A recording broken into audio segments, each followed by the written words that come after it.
Fils alobaki nini? Oh boloba te bokabola biso te, oh leader akoza sima te, oh leader oyo mutu nyonso tu akozala d'accord na candidat oyo tukobimisa. Le Congo ne tombera jamais. S'il vous plaît, si vous avez une question, il faut une réponse. Mais ozo memanga moulaï. Ndeko Chirac ozo memanga moulaï te na okata na mukuse. Pour en arriver, vous dire que non, il n'y a pas un président national dans la Mouka. Le Congo ne tombera jamais. Libala ya Félix Tshisekedi na Kabila Joseph et Salimaka na Gombe. Et Salama et Bana Koutimé Salamaka na Kingakati, Baosala Sivi na Gombe. Baka ensemble Chilelo. Ya solo olobi ke ngubila atika biloko zolo ba marche ko zala lobi e ko banda na changu e ko sukela na palais du peuple. Ngobila zanzambete marche ko zala lobi e ko banda na changu e suka na palais du peuple. Le Congo ne tombera jamais. Awa eza ko la pandai. Ya solo oyebisi biso ke Moïse Katumbi azali susu na la mukate. Olobi yango ayeso na la mukate akende pas Félix l'union sacrée. Maison SLM Informatique met à votre disposition toutes sortes d'ordinateurs, en gros et en détail, à un prix abordable. Bonjour messieurs, dames, bienvenue dans la société SLM Informatique. Nous avons plus de 150 PC par jour qui arrivent dans la société. Donc si vous avez besoin d'un ordinateur portable, n'hésitez surtout pas à rentrer en contact avec nous. Et en termes de rapport qualité-prix, nous détenons les prix les plus attractifs de l'île de France.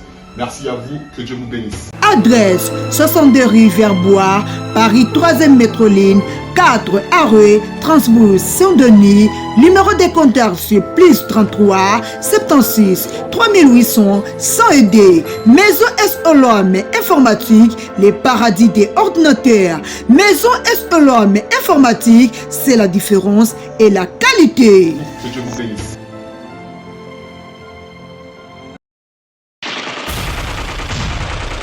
Le Congo ne tombera jamais, car la victoire du Congo dépend de l'Éternel, Dieu des armées, et à ses prophètes qui craignent l'Éternel, comme l'évangéliste Bishop John Israel Makiese, descendant de Fumu Kimbangu, Jean-Baptiste et 3e millénaire. Voici le temps de l'éveil prophétique. Lèvons-nous donc comme un seul homme, peuple congolais, défendons notre patrie, car le Congo ne tombera jamais. Vouloir c'est pouvoir, c'est maintenant ou jamais, c'est maintenant ou jamais, maintenant ou jamais. Eh Yahweh, sunga peuple congolais bitumbo tozobunda, ezaya nzotote, ezaya molimo. Archevêque Koutounou Fernando, eh Yahweh, sunga bishope, John Makiese bitumbo azobunda, ezaya nzotote, ezaya molimo. Pasteur Placide Jésus, Mokpadiko, Congolais telema bipai bisosa. Isaac Mabaka, l'étoile d'Afrique. Tenons-nous la main dans la main, Congolais. Esengo ya kokutana na bino lisusu bana mboka. Mukolo malelo pona kosolola na bino lisusu masolo ya politique, masolo ya mboka na biso. République démocratique du Congo esika wapi tozali lelo na capitale boza na chaîne le Congo ne tombera jamais eza chaîne na bino oyo e bongiseli bino émission Sauvons le Congo eza émission oyo ba présentaka yango et pas moi na mboka Innocent Kalala Wakalala. Je suis Mwendalumu pour les intimes et les compétiteurs pour les Bamaï. Alors derrière le caméra il y a notre confrère Maxi. Alors, vous allez suivre petit à petit tout ce qui doit se passer pour la journée de demain, mercredi. Et qu'est-ce que les gens de la Mouka proposent? Parce que Jantini Ngobila prend des mesures, les gens de la Mouka refusent et on ne sait pas là où on doit arriver. Là, je salue directement mon évangéliste John Makiese depuis Paris. Je salue encore tout le monde qui s'est déjà abonné et ceux qui n'ont pas encore fait cela, aimez, partagez et abonnez-vous. C'est votre chaîne. Le Congo ne tombera jamais. On doit parler avec notre invité 45 minutes pour savoir qu'est-ce qui doit se passer et comment la santé de la Mouka. Le Congo ne tombera jamais. Mbote Ndeko. Mbote Ndeko journaliste Kalala. Matondo mingi pona kondima koya lelo na KTG News monde oyo eza pona bana mboka ya République démocratique du Congo na baoyo nyonso baza libanda. Na yebi ke na yo tokobeta masolo ya politique ya mboka na biso. Bonne santé. Ouais, santé, je me porte, ça va. Santé, ça bien. Et tout ça. Et puis, na pesi bande nyonso d'abord il y a KTG News Monde TV, Mbote. Et puis je salue aussi son initiateur. Le numéro 1, Evariste, c'est John Makies. J'ai battu cet apôtre 3e millénaire. Et ainsi que toute l'équipe et tous les membres de KTG News. Koyoka kombo ya chaîne Oyo et Yambio Mkolo Mwalelo, eza Congo ne tombera jamais. Le Congo ne tombera jamais, eza kombo Oyo mwana mboka Israël John Makese apesi na chaîne. Kombo wana pona yo ezo lakisa nini? Ezo pesa yo nini na motema? Oui, kombo wana c'est très important. Le Congo ne tombera jamais, ça signifie absolument tout. Le Congo ne tombera jamais, cela demande que tous les Congolais doivent rester debout, déterminés pour sauver l'identité du Congo ne tombera jamais, du né Congo. Donc je pense à une autre mission plus culturelle. On va expliquer en détail c'est quoi le Congo ne tombera jamais. Comme nous sommes dans un cadre purement politique, moi je pense qu'il y a des raisons aussi politiques et le Congo doit garder toujours sa dimension sur le Conseil des grandes nations. Ok, merci beaucoup.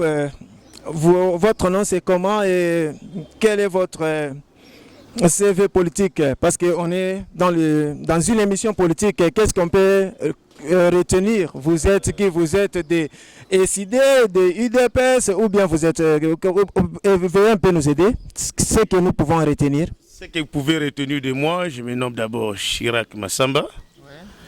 Je suis des partis politiques. Engagement pour la citoyenneté et le développement ainsi que le SID, qui est dirigé par le président Eli Martin Fayoulou. Et puis je suis aussi membre, notre parti membre aussi de Dynamique de l'opposition, actuellement Dynamique pour la vérité des urnes. Et nous sommes dans la plateforme Lamouka, que vous connaissez tous, Lamouka du peuple. Et je profite d'abord de cette occasion-là pour... saluer d'abord le numéro 1, le président Eli Martin Fayoulou qui nous suit en direct et le coordonnateur en exercice de la Mouka, Adolphe Muzito Fumupa. Voilà. Matondo mingi ndeko Chirac parce que tokobeta na yo masolo boni santé ya la Mouka. La Mouka se porte très bien, la Mouka est toujours dans la résistance, la Mouka actuellement a projeté une marche qui aura lieu demain, le 29 septembre 2021, c'est l'Assemblée de la République démocratique du Congo. Ici à Kinshasa, l'itinéraire est bien connu. Là, on doit arriver. Notre émission va, on doit quand même mélanger parce qu'il y a nos mamans. Ba maman na biso ba fandaka na banzalem. Il fallait balandape, ba yokape, souci, ba yebake nini eza nakati ya lamuka. Président ya Lamuka nani azo diriger ngo na minito. Kayango na rapport état de santé nous tuna kinga na bande ko ndimbola o déjà. Parce que okendaki déjà na makambo marche. Justement, état de santé yango na te. État de santé mutué senga suki nsoto zandenge ni ba projet ni zandenge ni. Na quatre ba projet on a ça qui déjà que tokokoma na projet. Tokokoma justement boya moyo non président ya Lamuka nani azo diriger. Maman azo landa biso partout dans le monde entier na Businga na Yakoma bisika nyonso tu na Kasai na Mutombo Djibwe na Dimbelenge na Mukamba nyonso tu ayebake. Lamuka actuellement est dirigé par Adolphe Muzito Fumu par le premier ministre honoraire pour un mandat de 6 mois. Ok, Lamuka est dirigé par Ndeko Muzito, le premier ministre, Ndenge honoraire. Alors, kasi tozo mona marche ya liboso bosala kiao. Ndeko Muzito atikalaki na mutuka. Ndeko Fayoulou nde mutu amona pasi. Na ba image nyonso ezoleka. Na ba chaîne nyonso to tikali komona esika Ndeko Muzito azotambola te. Na ba déclaration tozo yoka kaka Ndeko Fayoulou Ndeko Muzito alobaka te. Non, vous savez, ils sont toujours ensemble. Il ne faut pas nous diviser. Tous toujours ensemble. Tabakiti, Nandjili, au moins des bazalaki ba surtout elongo et tango ba policier barbare oyo ndeko Félix bayaki et Sami tout le monde perd des bandades mais on était là, donc ils étaient toujours ensemble, ils sont toujours ensemble. Et c'est pas question que non, un tel à l'obité, non, si Martin parle, c'est Moussito qui parle. Si Moussito parle, c'est Martin qui parle. Donc ils sont toujours ensemble par rapport au programme, ils ont bien tracé. Par rapport au programme Nabango Ndenge Ezali, Ndeko Chirac, Tozo Beta Masolo, Tokoyeba Ndenge Nini, Lamuka et Kabonaka. Lamuka Mupanzi ya Katumbi. Lamuka Mupanzi ya Fayulu na Muzitu. Tango bozo sala ba marche, tango bozo sala ba annonce, bozo consulter président national ya Lamuka, Moïse Katumbi. À Lamuka, il n'y a pas de président national, mes chers amis. Vous devez suivre très bien l'information. À Lamuka, président national à Zate. Lamuka, il faut d'abord historique à Lamuka Nenge Bandaki. N'est-ce pas? Parce que quand on commence par l'historique, vous allez bien comprendre. Par la volonté du peuple congolais, ça a commencé à partir du 29 septembre 2016. C'était si triomphal. Peuple Balobaki, Boyo Kanae, Boyo Kabiso et Boyo Kabiso Sonité. Toute l'opposition à l'époque, aux unes de Martin Fayoul, aux unes les prisonniers Vital Kamere, aux unes Félix Antoine, aux unes représentants, il y a même comme représentant. Il y a Moïse Katumbi parce qu'à ce moment-là, Moïse Katumbi déjà pu à l'étranger. Tokena est triomphal. Toyo Kanaki, tout pour un candidat, Moko. Toko pour un candidat, Moko. Et puis, Ndeko Félix, il était clair. À l'Obiango que, Tomeli Mbondo, Toko trahi peuple, Toko trahi peuple à cause de l'Ikama. Tobi Hiyo. Cette fois-ci, l'opposition va quand même se mettre ensemble pour désigner un seul candidat qui va affronter le candidat de Joseph Kabila, qui était déjà un président sortant. N'est-ce pas? Alors, tant aussi si Makamounion surtout, on a Teyoko Kende na Genève. Genève, donc, le premier critère, dans un premier temps, d'abord, les candidats qui étaient retenus. Parmi les candidats qui étaient retenus sur la liste électorale, il y avait le président Martin, il y avait Félix, il y avait Vital Kamere, il y avait Freddy Matungulu. Keyogo Baksaïsou Sundeko, Moïse Katumbi, Jean-Pierre Bemba et puis Mouzito. Tokoti na Pepo, Toké na Genève. Na Genève, kuna, lobito foto candidat Moko. Après débat et délibération, fumée blanche et Kobima, Babimisi Ndeko Martin Fayoul. S'il vous plaît. Ndeko Martin Fayoul. Bango surtout, il n'y avait aucune contestation. Babi, en tout cas, nous sommes d'accord pour le candidat Martin Fayoul qui va représenter toute l'opposition, ainsi que la population congolaise en général. Et d'ailleurs, je retiens d'abord la phrase la plus importante de Félix Alobaki. Le changement aujourd'hui s'appelle Martin Fayoul. Ah bon? Quiconque ira à la compte, s'il vous plaît, quiconque ira à la compte de ce changement fait le jet de Kabila. N'est-ce pas? Ouais. Et puis, quand on a terminé, 24 heures après, vous savez ce qui s'est passé? Félix et Vital Kamere se sont désolidarisés. Balongwe na Korwana, Bake na Kenya. Babi l'appel Outaki de Kinshasa, selon les justifications aux bases. Or, quand on était sur Triomphal, Félix Alobaki, oh, Bolobate, Bokabola Bisote, oh, leader à cause de Simate, oh, leader, Moutounion, surtout, à cause de la d'accord, na candidat, Tokobimisa. Et tant qu'on va se battre, le président Martin Fayoul a sous appel avec l'ensemble de l'opposition qui était restée pour vérifier s'ils étaient toujours d'accord avec Martin. Renouveler sa confiance. Parce qu'il y a réunion, Moïse Katumbi, Adolphe Mouzitou, Freddy Matungulu, Martin Fayoulou, Jean-Pierre Bemba. Côté réunion, et puis rassurer Martin, leur soutien. Ils ont rassuré au peuple congolais que notre candidat qu'il faut soutenir pour changer le système Kabila, c'est Martin Fayoul. Alors, la transaction continue, Toye Awa. Et puis, grave à quoi, ils ne se sont pas trompés. Quand on a pris Martin, Et Martin les a montrés de quoi il était capable avec le peuple congolais. Bah, quel peu d'élections, ils ont bâti les candidats, tous les candidats que vous savez, ils ont bâti les élections. Martin Fayulu Moutoualonga na élection. S'il vous plaît, je vais arriver sur ce débat-là. Mais j'ai voulu d'abord vous parler sur l'historique de la Mouka. Oui. Mais donc voilà, tu as parlé. Vous avez laissé ma question quelque part. S'il vous plaît, si vous avez une question, il faut une réponse. Mais ozo memanga Moulaï. Ça n'a qu'à faire ma question. Ndeko Chirac, ozo memanga Moulaï te na okata na Mukuse. Pour en arriver, vous dire que non, il n'y a pas un président national dans la Mouka. Raison pour laquelle après les élections, Bachaki, présidence rotative. 3 mois. Après 3 mois, ben on compte sur une convention, Batien Balamoko 6 mois. Nous montons bazo kende. Alors, tu as 6 mois. Ndeko Fayulu a sali 6 mois na ye. Tant 6 mois na ye, ndeko Adolphe Muzito a sali 6 mois na ye. Moïse Katumbi n'a déjà peur Bemba, ba ko rejoindre le cas de l'oppresseur. Ba rejoindre la major Otulubaka, ba rejoindre Ndeko Félix. Donc ils se sont désolidarisés de la Mouka. Bakela Bangokunda. Donc ils ont auto-exclusion Bangoko Bakei. Babi Tolembi passe sur ton opposition, toke na biso pas Ndeko Félix. Pour tout ça. Bon, on a pas problème na Bango.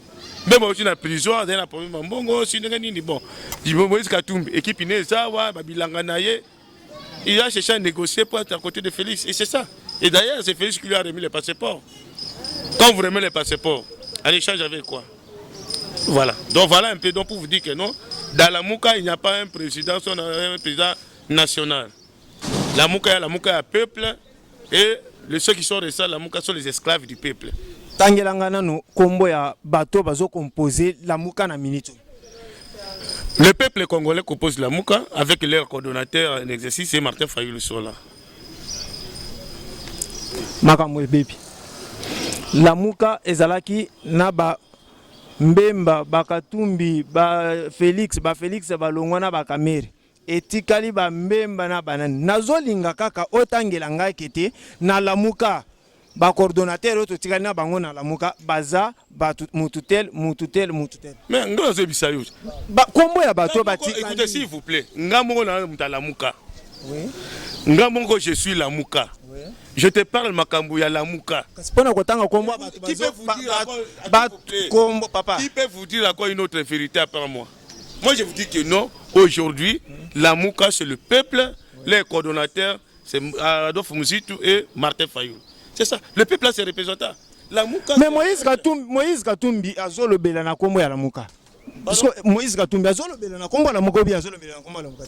Bon, na mukili muta malade abelaka. Muta ko déterminer maladie mutazo bela eza docteur. Somme mutu moko azolo baloba biloko mo be organisation mo baza na ngote. Qui peut le traiter? Il n'a qu'à faire se faire traiter seul. Matondo mingi mwana mboka Chirac tozoko banayo toyoki ke la Mouka etikali ya Adolphe Muzito na monsieur avec leurs esclaves Adolphe Muzito et Martin Fayulu. Tokoti lisusu na deuxième question na biso marche za mukolo malobi. Marche à la Mouka, Jantini Ngubilambaka, le gouverneur compétent, il y a ville province à Kinshasa, malgré qu'il a géré ba problème te. Wana na yebiango, mwana mboka Jantini Ngubila côté ya ba conflit 0/3. Alors a eu décision. Alobi que lobby na Kinshasa, banda lobby marche et salemate ko banda, batuba sanganate marche Kobanda aéroport ya Ndili tina po matete na Gombe bato bazala te pona kosala marche ambition na ye na souci à lobele loko wana ekozala nini?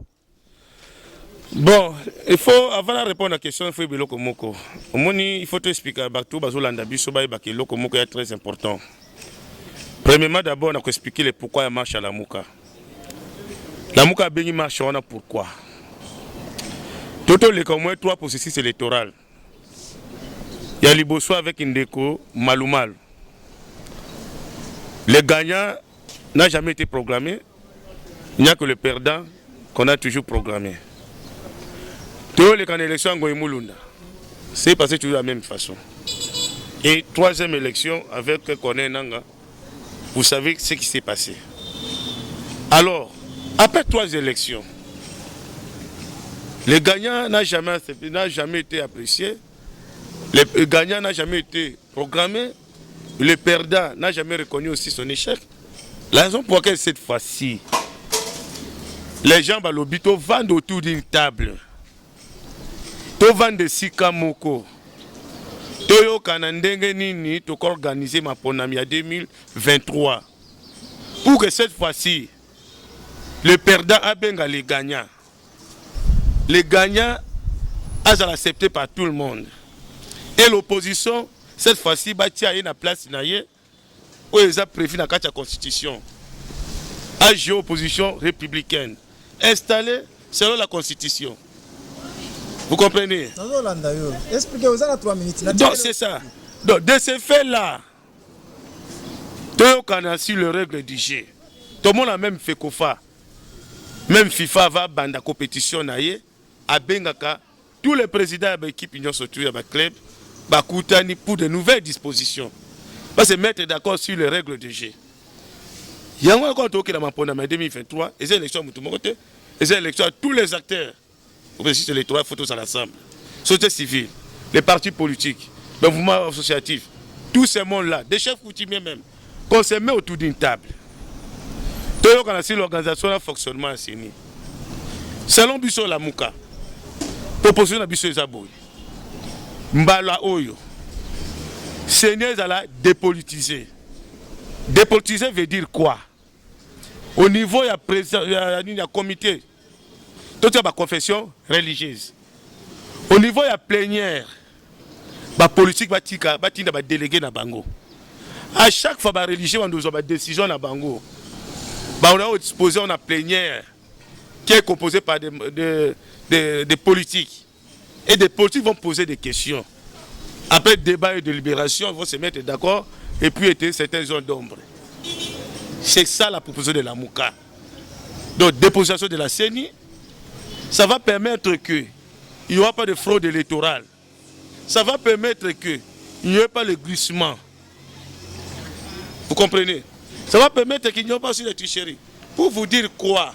Que cette fois-ci, Seigneur Soukakaka n'annonce pas. Annonce il y a un résultat. Mais cette fois-ci, il y a l'annonce et publication des résultats. C'est-à-dire quoi?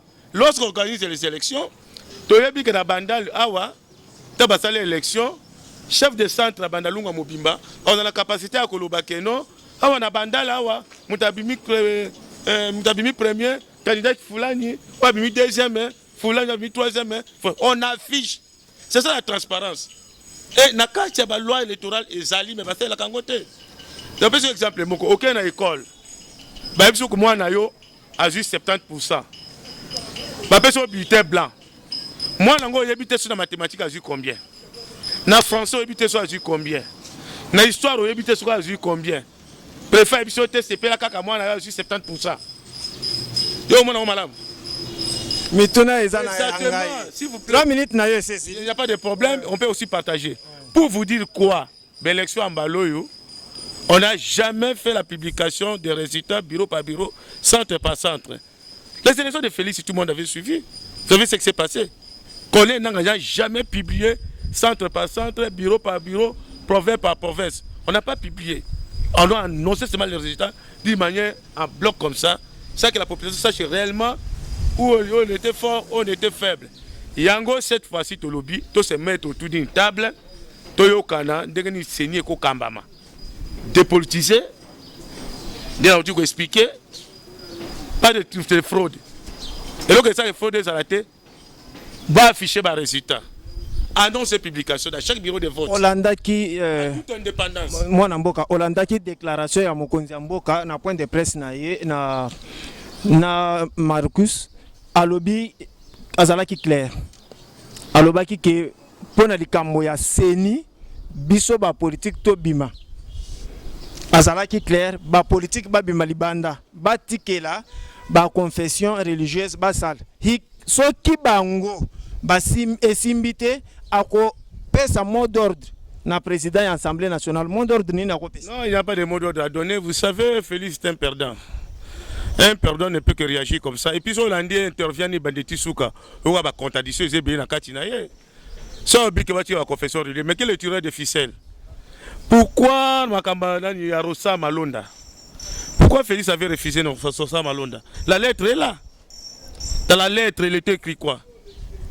Félix a commandé la lettre à Rosa Malonda. Sa population, chaque fois, il faut mener des investigations. Situation tous en Angola, il y a différents côtés de la situation derrière Rosa Malonda. Dans Rosa Malonda, c'était de la même façon, 6 contre 2. C'est-à-dire les confessions religieuses que vous appelez, les autres là, et puis catholiques, et puis SCC, n'avaient pas signé. Dans leur lettre, c'est bien signifié qu'il n'y a que le président de la confession religieuse, Wana, et son rapporteur qui doit signer le communiqué final avec tout le monde, faire le PV et puis déposer. Comme les deux là n'avaient pas signé, ce sont des raisons fondées au Félix Sassa qui lettre Wana, Yakobo Arosa Malem non, comme confession religieuse n'ont pas signé, comme les catholiques et SCC n'ont pas signé, il n'y a pas moyen de désigner Rosa Malonda. Et c'est ça que c'est que j'ai appuyé. Pour la Mouka eza na opposition. Martin Fayulu boza na opposition. Muzitu aza na opposition. Tango makambo ya John Numbi ebimi aw. Botikali jamais kobimate kolobake to sa la marche parce que bato bakutaki nzoto na bango nanda ko ya John Numbi ba photo wana pona nini ko sensibiliser population te to sa la marche to senga comité to senga Union européenne ba tinda mandat d'arrêt international baluka John Numbi bisika saliko kangaye bino bozo mema biso kaka na élection kolia ya ba peuple congolais eza passe komela eza passe pourquoi pas kolobate to sa la marche to sa la ba démonstration pona biloko ekiti to sa la marche gouvernement ya ba warion ekosi biso que ba Thomson ezo kita ba soso ezo kita ekitité pourquoi pas bozo viser kaka ba élection bozana eloko mususu na ba élection. Non, mais la base de tout ce que nous sommes en train de vivre aujourd'hui, c'est les élections. Ah bon? Si on avait proclamé le véritable vainqueur des élections en 2018, on n'allait pas connaître tout ce que nous sommes en train de vivre aujourd'hui, mes chers amis. Martin Fayulu, le président élu, représentant du peuple à travers la Mouka, avait un programme bien détaillé. Ça, la démonstration, il y a prouvé que Fayulu a zalaki. Pardon? Au cours de la démonstration, il faut prouver que peuple nyonso bazolanda biso que Fayulu azalaki parce que Fayulu muto ayebisaka ke obimi président eza Senko.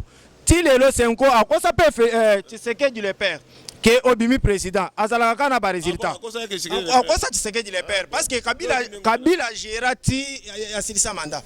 Lelo a komi ko yebisa biso que Fayulu abimi. Démonstration yoza muti ala muka démonstration ni noko yebisa biso oyo ezalaka na motema na yo sûr que Fayulu abima président.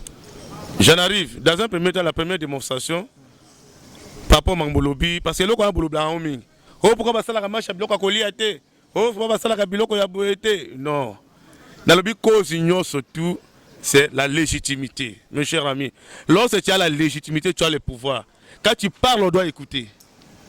Quand on parle, on doit vous écouter. Et puis, quand on ne vous écoute pas, tu dois sanctionner. C'est ça. Un chef ne se plaît pas. Un chef parle, il prend la décision, et puis, dans le cas contraire, il sanctionne. On a besoin que cause à Makamounion surtout vivre les lots, et ça, l'illégitimité. Les institutions illégitimes. Et dans l'illégitimité, ça donne que l'illégitimité. Et dans cette illégitimité, il n'y a que la médiocrité, il n'y a que la souffrance et le peuple aura seulement des yeux pour contempler la misère. Pour revenir à votre question, mes chers amis, est-ce qu'aujourd'hui la CENI peut être capable de nous démontrer, d'ailleurs vous savez comment le procès était passé, procès pour mettre à la démonstration en unité.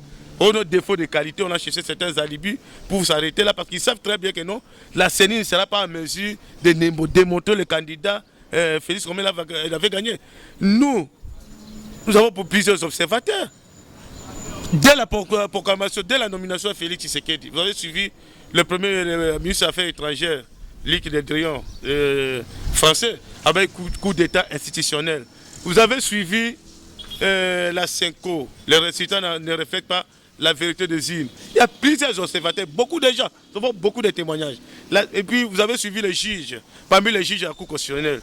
Juge, j'ai oublié son nom, a témoigné qu'il a dit que non, je suis chrétien, je ne vais pas continuer toujours à vivre dans l'obscurité. J'ai oublié qu'il avait gagné les élections. C'est Martin Fayulu. Tout le monde le sait. Même Félix, comme il est là, il sait très bien c'est pas pour rien lors de sa prestation de serment, le qui que non, il salue le président, le véritable soldat du peuple, exemple pour la génération à venir, Martin Fayulu. Et il le sait dans sa conscience, même quand il le sait dans sa toilette, il sait que je ne mérite pas ça. Il sait très bien que la personne qui avait gagné les élections, c'est Martin Fayulu. Quelle démonstration? La démonstration, vous voyez vous-même aujourd'hui, la souffrance de la population. Alors pour en arriver, pourquoi je vous disais que non, Martin est capable aujourd'hui, il était capable de résoudre tous ces problèmes, parce qu'il avait un programme. Investir dans les citoyens pour développer la RDC. N'est-ce pas? C'était le programme de Martin. Il allait mettre un pays qui donne tout le monde l'opportunité d'améliorer sa situation de vie. Avec un manchot social-libéralisme. Comme le monsieur Zataming était difficile d'entrer un petit peu de détails. Mais Martin avait un programme. Aujourd'hui, tu ne peux pas me dire aujourd'hui que le programme de Félix. Félix n'a aucun programme. Non, aucun projet. Mais Martin Fayulu est député national. Pour nini ya koki kozwa projet na yewana kokende nango na assemblée ba débattre pour bien ya Congo. Il faut pas payer sa projet, il fallait ça le président. Mais qui vous a dit qu'il est député national? Non, Martin Fayulu est parmi les députés nationaux. Il faut pas avoir l'habitude de parler comme les gens déjà délimités, Saint-Méry, Balobakaye, tout ça. Martin Fayulu n'est pas le député national. Pas député national, mes chers amis. Vous savez, le problème est que là, vous êtes un journaliste, il faut élever les débats. Ça, c'est un débat de sous les arbres. Vous savez, quand je vous accorde la parole, on échange, il faut élever le débat. Martin n'a jamais été le député. Je dois vous dire, M. Chirac, s'il vous plaît, vous êtes invité, s'il vous plaît. Vous êtes invité. Ouais. Il faut d'abord comprendre. Ce sont des... Non, écoute d'abord, M. Chirac. Ce sont les histoires que les gens parlent à tout moment. Fayulu, c'est un député. Tel que j'ai reçu quelqu'un de la Mouka, c'est bien lui qui doit nous dire Fayulu est député national ou pas. Ce n'est pas que nous, on n'a pas vérifié. Non, ce n'est pas à nous. Nous, on pose des questions telles que... Mais oui, c'est bien de répondre à un certain moment. C'est pourquoi j'ai dit ceci. Vous êtes les journalistes. Il est très important aussi de mener des investigations. Parce qu'il y a Batoué Baloubaka. Martin n'a pas député. Et il y a certains journalistes, même Balouba, net tout le monde. Non, un journaliste doit faire la différence. Vous savez, quand vous partez dans la chaîne internationale, quand vous êtes un journaliste international, dans un premier temps, il vous fait le tableau d'abord de la personne. Monsieur Chirac, on revient sur le débat. S'il vous plaît, on revient sur le débat. Je vais terminer. Martin n'est pas un député. Martin, c'est un président élu de la RDC. Mais un postulat qui est la députation nationale. Non, laisse-moi vous étayer. Martin, quand il avait postulé à la présidence, il avait postulé aussi à la députation. Comme il a gagné les élections présidentielles, son suppléant Charlotte Macial, qui est au Parlement. Et de ce fait, selon la loi, il ne touche absolument rien. C'est son suppléant Charlotte Macial, honorable, qui lui représente à l'Assemblée nationale. Essentiel, il a été élu en tant que député national. Il vrai ou doublement élu? Oui, mais... Président et puis député. Mais comment vous allez refuser que non, Martin Fayulu? Non, vous avez refusé ça. Vous m'avez même demandé. Non. Baninga, bawe bazolanda biso, bozo monake eza mobulu pona biso. Tozolinga toyebe la bino. Toyeba na bino nyonso ke lamuke zo kendende nini. Posa na biso eza ke bana Congo, ba diaspora, o nyonso balandaka, Congo ne tombera jamais, ba yeba ke mboka na biso zo kende nini. Mwana mboka Chirac tozana yo, tozo kende na yo na mutuna ya misatu. FCC bazolo bate. FCC kimia ekoti na FCC. Mais tomoni la muka etikali na opposition yango moko. Na sese awa libala na FCC ezate. Libala, mais mariage autre batutu bakene na commune. Mariage coutumier, mariage civil batutu bakene na commune. Ou blasana ba alliance. Yebani Félix na Kabila. Jusqu'à là il n'y a pas un autre jugement de divorce. Bambi baba se mbali bako sor na. Bakendaki na commune nini? Mais yebani te. Bakendaki na commune nini? Na ngala kina Gombe. Bakenda na Gombe? Na bakona ko mariage coutumier sama kana kingakati. Ah bon? Na Gombe ba ozalaki na invitation. Ngama ko inviter ngandi na ko ya mariage ndingona te. Ngako ya mariage ndingona. Ya mariage c'est bien famille. Nani aliaki biloko alibala. S'il vous plaît. Caméra to. Bon, on a eu en face à journaliste, mais en face à militaire de presse. Le premier qui là c'est quoi? Tu m'as posé des questions, il faut souffrir de mes réponses. On est aux autres qui n'ont pas réponse. Quand on pose des questions, il faut se prendre la réponse. Mais de toute façon, vous posez ma question comme ça. Monsieur Chirac, je dois vous demander tout juste d'abord de retirer le mot là devant un militant de l'UDPS. Moi, je suis un journaliste. Non, vous allez d'abord retirer ça. Ah bon, je retire. Bon, je retire. Ok, merci. Continuez. Je peux retirer. Vous invité ngai. Vous invité ngai na zo tuna mituna oyo ba Christophe Coiffure ba tunak. Voilà. Alors ngai na kotuna te mituna oyo zo te pa ngai. Ngai musala na ngai za ya koluka mituna koya kotuna. Mais là si c'est pas question na. OK, répondre il fallait que mariage c'est coutumier ça mala kingakati. Bayo kende na Gombe basali mariage civil. Là on l'a na ba alliance au mona kindenge mwasi akoyaki. Po mobali nyoso tuna émotion libala. Moi si nyoso tuna émotion libala bosu balelaka. Bon susu bakoyaka. Yo monaki ndeko Félix émotion libala wa mérita kité. Akoyaka ti bon mona ndeka akoyaka babokilo wa memele ba mayi ba pesier ba nini et tout ça azongi motema pio ba continuer libala bango tout pour dire kolo bobale mais là on a remarqué ba toide pesi ba zo makasi ba toide pesi ba zo makasi ba lingi muda poussa pemela na mobile na bango te so oki muda teka comment mobile na bango ba tomboki pona bango kabila mobile na bango muda ko kabila na bona mobile ba zate ata ba ko leka pemela na kinga kati wana kaka il faut ba tomboka j'ai jamais vu une sorte de jalousie mais là on a ko isa bango à travers émission yo baza la calme. Mutu mota waboto wa mobali. Mobali on peut amalonga pété. Ata be mobali osola pezuwa. Mobali akosa zo mobali amalonga. Mobali na bango nde kabila. Mais d'habitude avant ça pe mobali zuwa appeler moi to là na mbuto taper na mbeto ninga lalo taper mobali osola pezuwa. Mbondela na kabila osele pezuwa. Na habite bon. Faut penser qu'à moi respect. Nazo pesa mwana mboka China Rambo, le raïs, le président, le jeune président qui nous a dirigé au moins 18 ans. Hein? China Rambo. Là, je suis d'accord avec toi. Kabila Kabange Joseph. Alors, on oublie que Batala. Et puis, Valère Mobile et Banabasa Vivana Bangote. Mais on a sauvé Mobile à la Valingota, moi, ça Vivana Nazamikoua. Autant un peuple congolais. Mais il faut aborder la Bokola peuple congolais, donc il y a Valère Mobile aux Obala. N'habitez vous faites ça, lui là qui a mandé Fouya Zakofo, n'habitez. Vous faites la qualité à Mobile. Qu'est-ce qu'il a joué? Il a géré le résultat avec quel résultat? Négatif. Et nous commenter à Malonga, il y a un le bien au travers de l'émission, il était incapable de transformer l'homme congolais. Mais il était quand même capable de se transformer lui-même. Parce que Kablanenga Kota qui lui a changé Congo, Congo de changer. Aye Mounene, Matokole Bungi, et ça toi Iwana. N'a pas pu transformer l'homme congolais. Pour dire que non, bah tu devais être calme. Vous voyez que Mouto Zolo Belawana a partenaire ya président ya SID. Partenaire Yebani. So lundi Moutaya Manenani comme nani. Petit de coups na libala na bango nani comme nani. Ugise Kabuya. Alors Joseph Kabila za sérieux. Bon on si la bokilo na bango za sérieux beau frère non. Et puis bon on est partenaire, vous savez, ils a bien hein. Ils a bien qu'on ko pakula mutu bozoba ko bakeno. Akoma mobile la kinga nyo webinda kwa lalaka. Mais nyo so na parce que balobaka ke foyula akenda kinga kati. Ndezo so abinu. Ba preuve exacte. Na ebi ko problème na bino za nini? Zuwa. Le moment mutu mobile na binoté. So bilu ka saka kena kinga tata preuve to ndiko tomboka. Alika poto biso mobile no boza la calme. Mobile mdo boka mobile na za na été.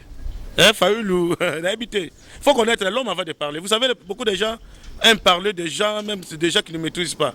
Fayulu, c'est un monsieur qui mérite l'estime et la considération dans ce pays. Ce sont des personnes qu'on appelle qui sont en voie de disparition. Fayulu. Les gens ont l'habitude de parler facilement.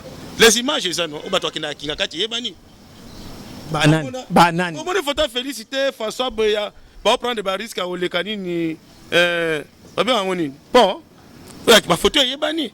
Au moins, la carte en d'accord, on lia, on faire. Je suis mon photo, mon coin de Fayulu, Bavandina. Na Kabila Bonakinga kati.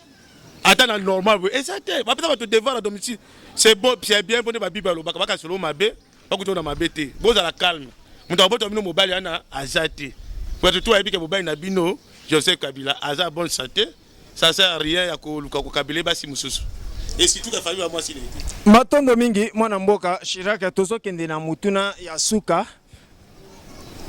Esengeli oyebisa ba Congolais.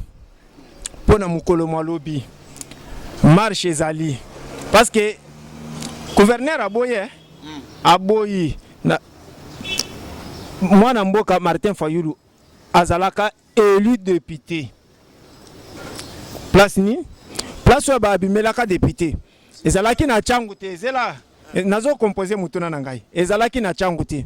Pourquoi aza député national akoki kokende kobandela marche place oyo abimelaka député national te azo préféré changu mwana mboka ngubila boyi position na bino pona mukolo mwalobi ekozala ndeni? Opposé aux 3 questions. La première question de savoir marche à lobby ngubila boyi.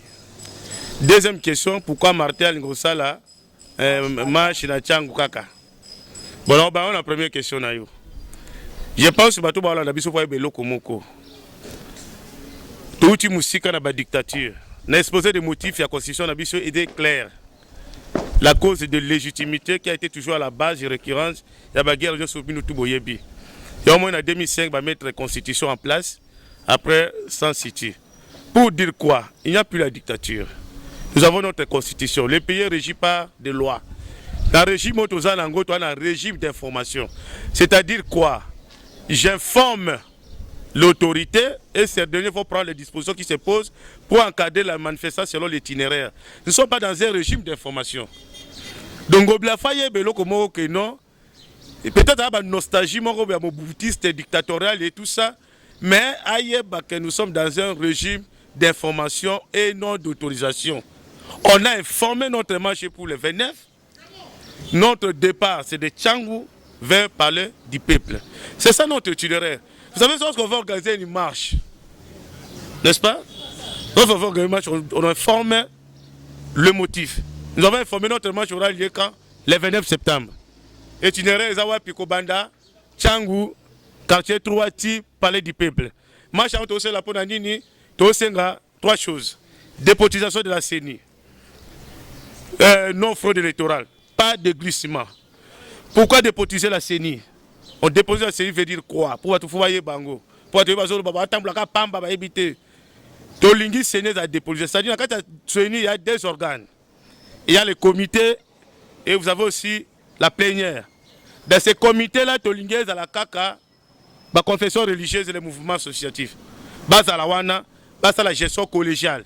3 mois catholiques à jouer. Après 3 mois Kimangis à jouer. Après 3 mois Bamizima Bazui. Après 3 mois SSC Bazui. Après 3 mois Batalgis d'arriver Bazui. Et ainsi de suite. Mais ça, parce que le plus grand travail, c'est pas au niveau de la présidence. Le plus grand travail, c'est au niveau des techniques. Maintenant, Bangonio surtout c'est un président ni CENI et Zalaka. À ce moment, au niveau de la plénière de la CENI, Batinda, délégué, Poti Batia, délégué na Bango.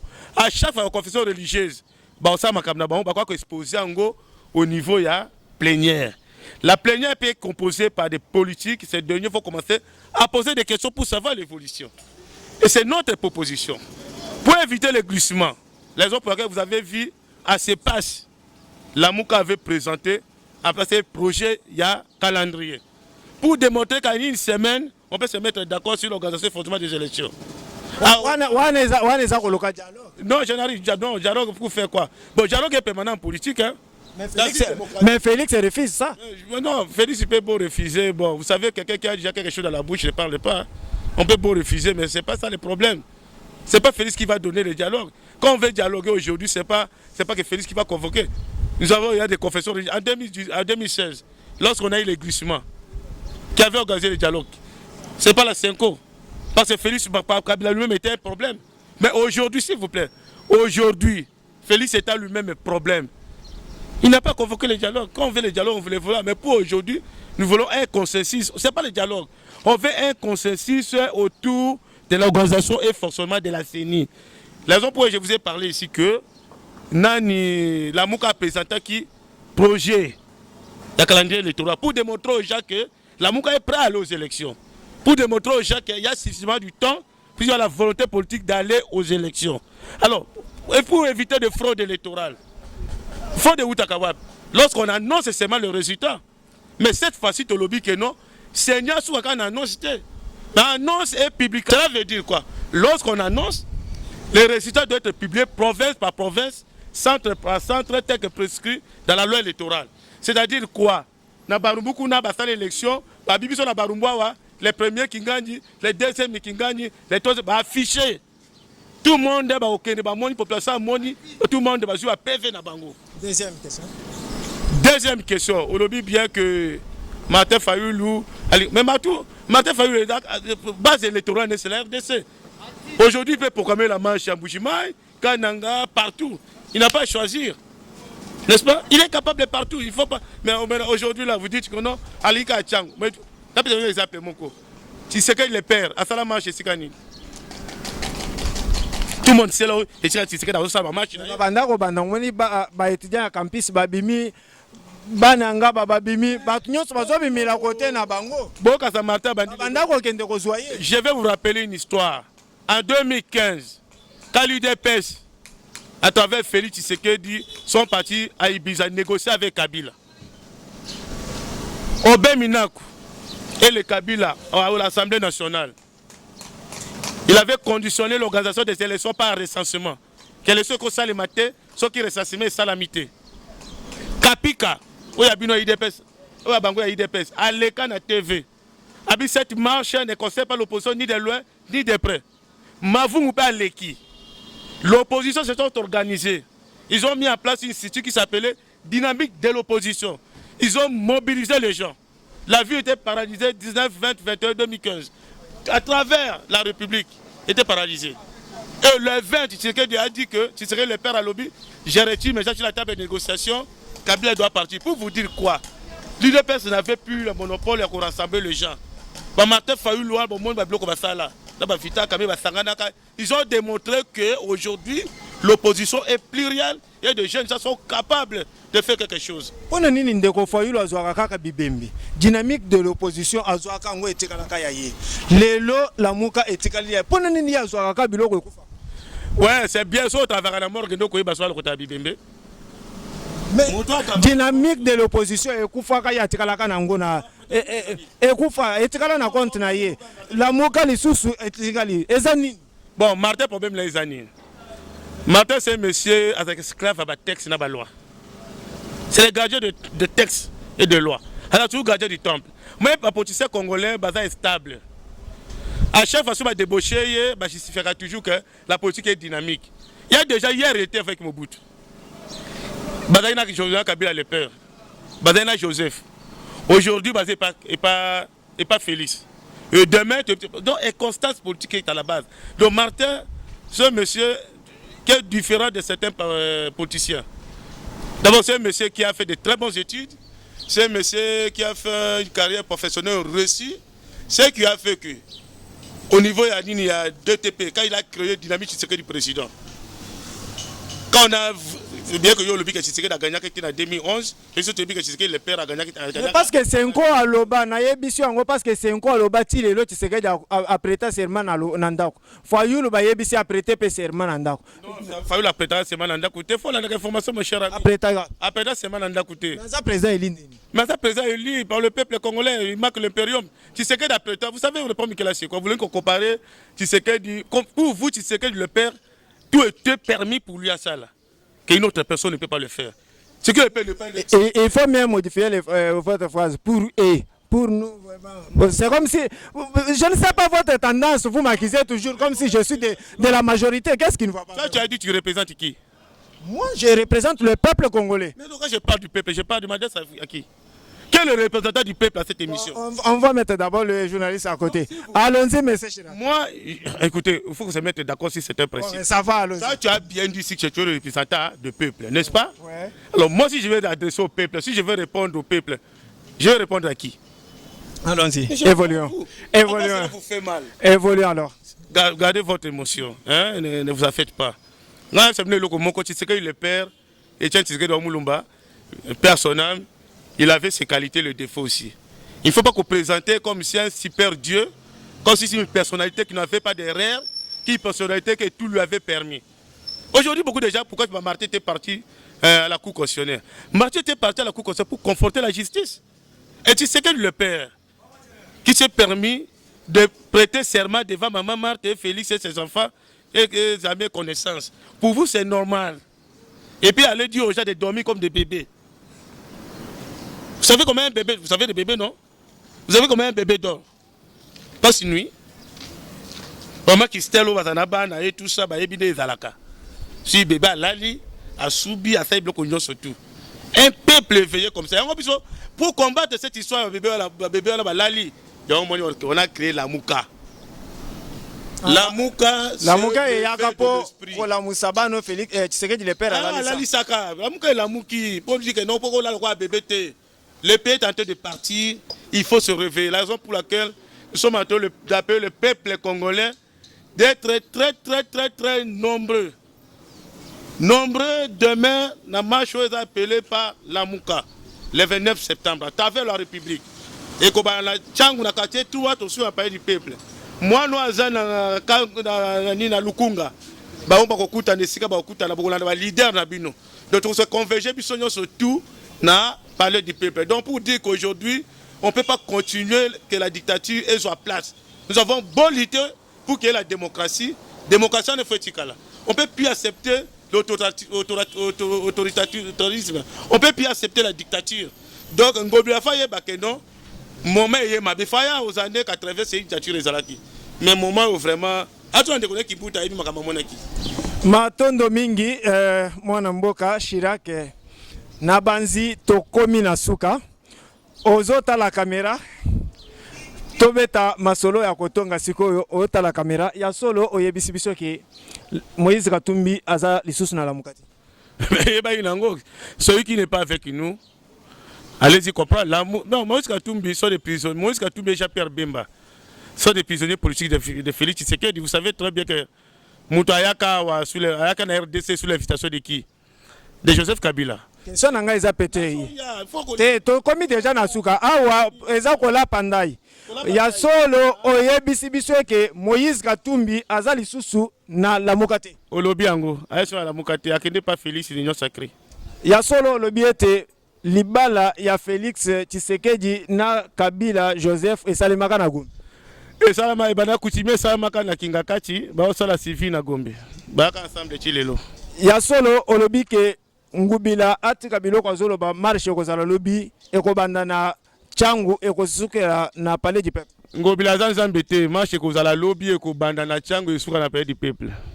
Liloba ya suka olobi ete Tshisekedi le père azalaki pe na ba erreur na ye alalisaka biso ba pongi ya ba bébé nde boye ko bimisala muka.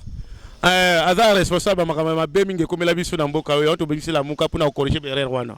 Boyoki ya solo inosakala la kalala akomina bino na suka pona mukolo malelo sima ya kamera tozana mwana mboka Maxi bopesa bat nyonso balandaka biso boyebisa bango ete esi ebandi eyindi deja awa tozana eloko mususu akosala te mukolo malobi tokozala na bino na kati ya marche bolanda le Congo ne tombera jamais ekokomisela bino information nyonso natana yango napesi merci na évangéliste John Makese.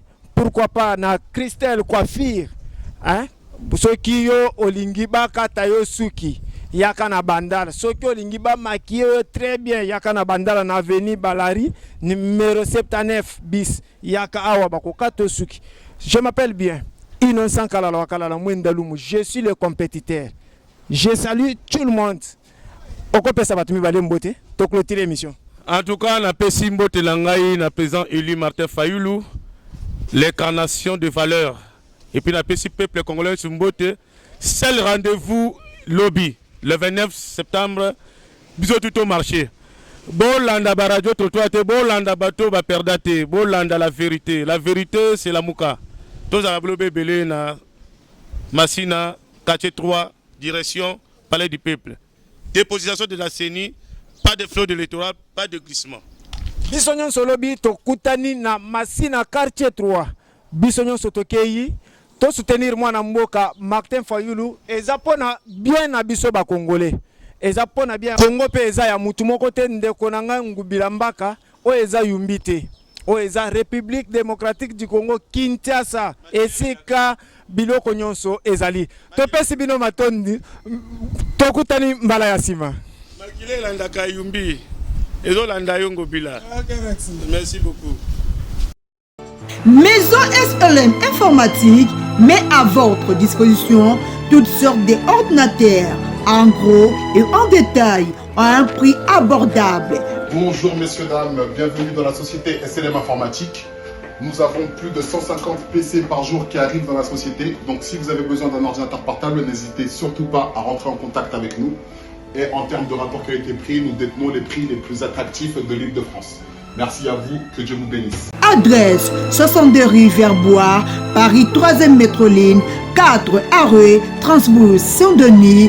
Numéro des compteurs sur plus 33 76 3800 100 Maison S-Olom Informatique, les paradis des ordinateurs. Maison S-Olom Informatique, c'est la différence et la qualité. Que Dieu vous bénisse.